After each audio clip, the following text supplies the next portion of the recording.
So, howdy. Here we go again. Okay. Let's discuss this 17-year-old that everybody is talking about on Facebook and other avenues of social media. Okay, so basically, this little punk drives across state lines toting an AR-15 with the intent to shoot it at protesters, and mostly unarmed protesters. Okay, so here's the issue. 17-year-old with an AR-15. Okay, we've got all these people screaming gun control, but there's a 17-year-old with an AR-15. Now, this 17-year-old doesn't just have an AR-15. He has an AR-15, and he comes across state lines with an AR-15, fully intending to use it. Okay, y'all can spout all that bull about he possibly has family who has a business there and he was going to protect that business. A 17-year-old should not have an AR-15. I don't care if he's protected. Give him a BB gun. He wants to protect some shit, give him a BB gun. Okay, because he's 17 years old. No child whatsoever is supposed to have any firearm. There's a reason for that. High school shootings, elementary school shootings, the fact that they're liable to shoot themselves in the face. But y'all are all on here. He's a 17-year-old with an AR-15. No, he is a 17-year-old toting an AR-15, going so far as to cross state lines with an AR-15 to a site where people are protesting for a black man who was shot 7 times in the back. And y'all trying to justify that, and we're not going to discuss that right now, because when we do discuss that, none of y'all are going to like what I have to say. But back to this 17-year-old with the AR-15. Okay, so he shoots and kills 2 people. The first one, unprovoked, just walks clean up to him and shoots him in the face. Man didn't do anything to him. Just shot him dead in his face. Okay. Dude near that attacks him with a skateboard. Now, it's a skateboard. Goes to swing at him with a skateboard or whatever. And he kills him. Shoots him in the chest and kills him. Okay. The dude with the skateboard was acting in self-defense of himself and everyone else around him. Okay, that 17-year-old that y'all are all trying to justify chose to act as an adult. He needed his ass beat down. I don't care how y'all feel about that. He should have been beat down into the ground. If he survived, he survived. If he didn't, he didn't. Back on topic.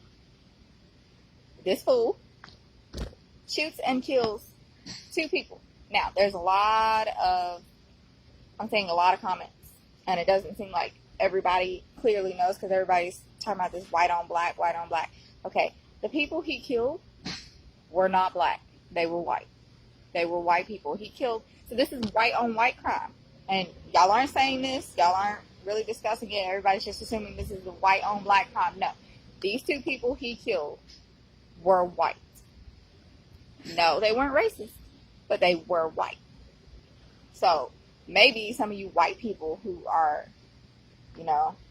on here trying to justify it, maybe you should go back and evaluate. If he'll shoot them, he'll shoot you too.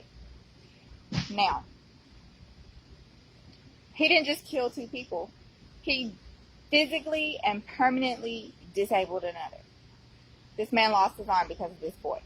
This 17-year-old that everybody is trying to justify. Okay? I live in the state of Alabama, where they killed 9-year-old black boys with no evidence back in the day. Executed them in the electric chair. We still have the death penalty. Guarantee you, had this been Alabama, where he did it, he wouldn't have made his way back out of the state. I don't care how much police force he had behind him. He would not have made his way back out the state. And before he left the scene of the crime where he murdered 2 people, somebody would have gunned his ass down. Period. There's no question to that. And in the event that they chose to disable him instead of killing him, he would have been charged, because as much as I hate Alabama, I do know one thing.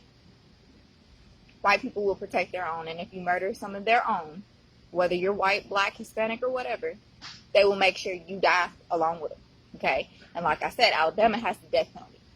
So, you other states need to start thinking about that. There's a reason that the death penalty was here. The problem is, you people don't know how to actually investigate. Your investigations aren't worth shit. Okay? You'll convict an innocent man to death, and what? A month after he's dead? Maybe a day after he's dead. Oh, look, you found evidence pointing to somebody totally different. But you killed an innocent man already. That is why y'all don't have the death penalty. Y'all need to reevaluate yourselves. But back to my topic. The justice system, right? Everybody's wanting to justify that this fool, this vigilante child, shouldn't be punished because he was acting in defense of somebody else's business. Okay, first of all, y'all don't know that. That's a lot of hearsay. I don't care what. It's a little freaking white boy who came out over here to, what is that, Wisconsin? Crossed the state line with an AR-15 to hunt and kill. This was a hunting trip for him. Not in a little, he's going to post outside of whoever's business. If it was about somebody else's business, he would have been posted outside that business's door. Not walking around with his AR-15 looking for somebody to shoot in the face. Y'all can cut all those lies. Y'all can cut all that shit out. Now, the justice system trying to justify what he's doing. I'm telling you right now what's going to happen. The justice system is setting into motion. The minute that they decide to let this fool off, they're setting into motion an unspoken, unwritten mandate that vigilante justice is legal and justifiable. Here's what that will cause. We black people, mixed people, Hispanic people, white people who are not racist, okay?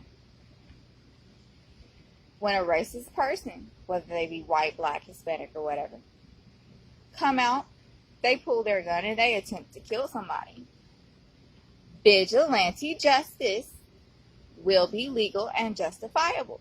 So when we pull our weapons out and we shoot that person in the face, dead on in the face, it will be legal and justifiable vigilante justice. Okay? Because what's legal for one person is legal for another. This is how the system works. And as far as what worked for one won't work for, here's where you people are wrong. What it is you don't know the law and you don't get your defense attorneys involved. You can't tell them what to do because you don't know what needs to be done. So they're going to do what they want to do. So if they're not really working for you, they're going to fuck you over. Period. That's when you draw in this case. You get the articles that were involved in this case. You get the case number. You get the judges' names, everybody who was involved in the name. You present that to the court. The court has no other choice but to take into account that, yes, this is the same situation as before. We can't, in any kind of legal space or whatever, charge this person and say that he was wrong when we said this person who did the same thing was innocent. And here's where it goes a step further. What you're doing is constitutional. You are acting in the defense of yourself or those around you. That is a constitutional right. You have the legal right to protect yourself from man, woman, child, or beast. And you have the legal right to protect anybody that you see around you, any of your property, your car, your freaking purse, whatever. You have a legal constitutional right to protect all of that from any man, woman, child, or beast. So that child, that 17-year-old, had somebody shot him in his face after he killed those two people, nothing could have happened to them. Not one thing. Not one legal thing could have happened to them because they acted constitutionally and took down a murderer because the cops did not. Point blank period. There's no way around it. I don't care how anybody feels about this statement because I'm acting on my constitutional right to freedom of speech. I'm going to say what I want to say. And at this particular moment, what I'm telling you is what are facts, what's legal, what will happen.